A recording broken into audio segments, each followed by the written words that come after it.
Korang suka tak lighting nampak macam ni?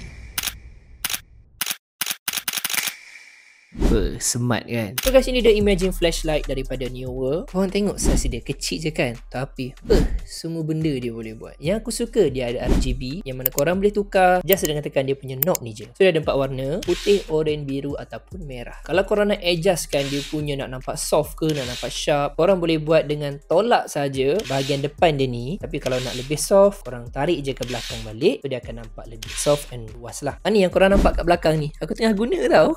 Cantik kan? Ambil aku try tukar-tukar korang tengok Ni warna merah, yang ni warna oranye, and lagi warna biru.